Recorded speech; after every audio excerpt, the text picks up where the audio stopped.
So in 5.3, we're going to be looking at a phenomenon that is not technically simple harmonic motion, but is very similar in that it exhibits periodic motion. So we'll be looking at the motion of pendulums today, which historically has played an important role in determining the acceleration due to gravity. So let's take a look at what causes the motion of a pendulum, okay? So a pendulum is going to undergo a periodic motion, not a simple harmonic motion, but a periodic motion because it's going to repeat after a certain amount of time. The pendulum will swing back and forth, okay? So in terms of analysis of the motion of a pendulum, we have to look at the forces acting on the pendulum that cause this motion here, okay? So there are two primary forces that are acting. The tension due to the wire that's holding the pendulum in place, okay, this T right here. This acts as an anchor that keeps the bob on its path, a circular path as we'll study in Unit 8.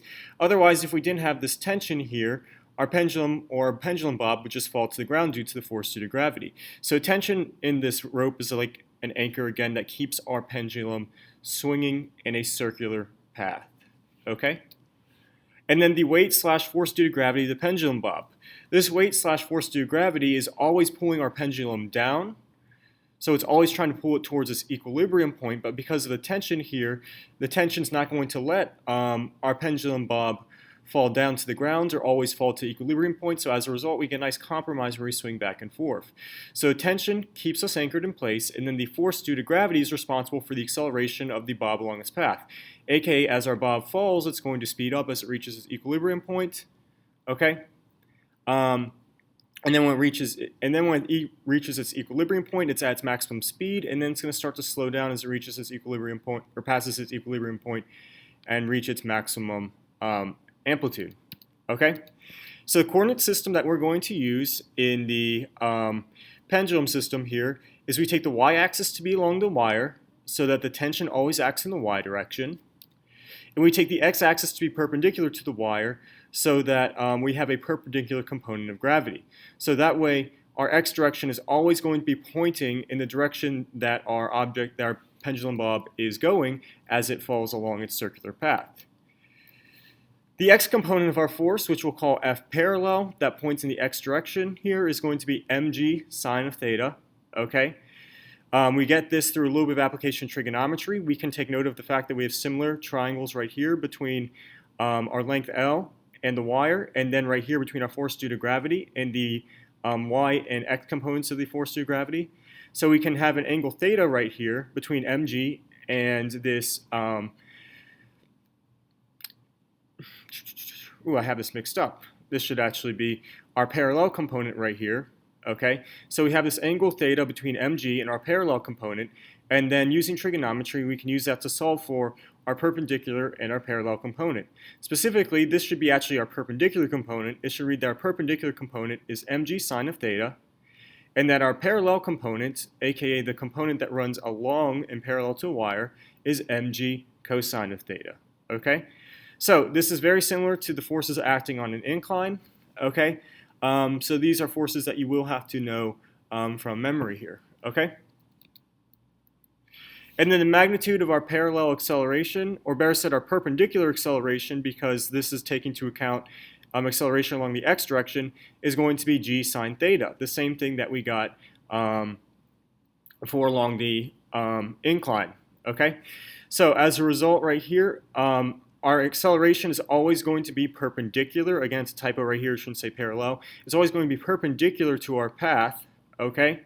And it's going to cause us to accelerate and speed up until we reach the equilibrium point, at which point we are no longer going to be accelerating because we're at our maximum speed. We've reached equilibrium, okay? There is a parallel component of acceleration, but we won't learn about that until Unit 8 when we get to circular motion. Specifically, it's what we call centripetal acceleration. So for right now, we have this perpendicular component of acceleration that's due to this mg sine theta, and that perpendicular component of our acceleration is strictly g sine theta. Okay, so I'll make sure to go back and correct these typos in the notes here in a second.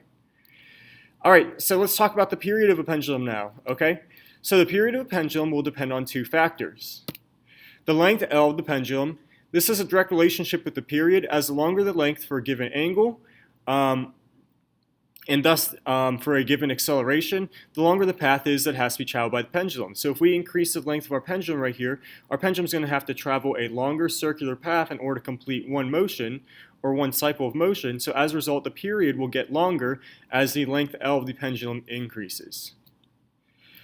And then the acceleration due to gravity g. The acceleration due to gravity has an inverse relationship with the period. As the stronger the acceleration due to gravity is, the more the bob will speed up along its path. Okay.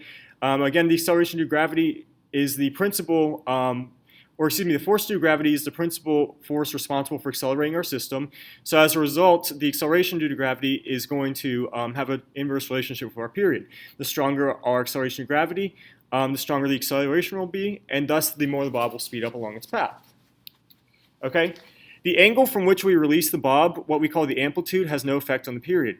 So just as we saw how the amplitude of a spring has no effect on the period of a spring in simple harmonic motion, the amplitude of the bob, which is the angle from which we release the bob, has no effect on the period as well. So there's a lot of analogies and similarities between a pendulum system and a simple harmonic spring system. And then the mass of the bob plays no role either. This is different from the simple harmonic system of a spring where the mass did play a role, but here the mass of bob won't play any role either. If we recall, mass plays no effect when gravity is the force responsible for acceleration. Okay, so as a result, the mass is not going to play any effect in terms of the period of the pendulum.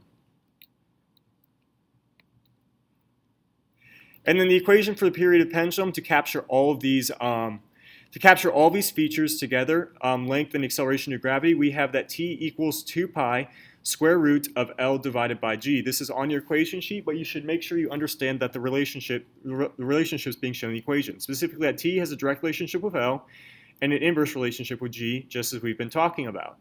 This equation is strikingly similar to the equation for the period of a simple harmonic spring system, and that's because the mathematics and physics governing those systems tend to be very strikingly similar.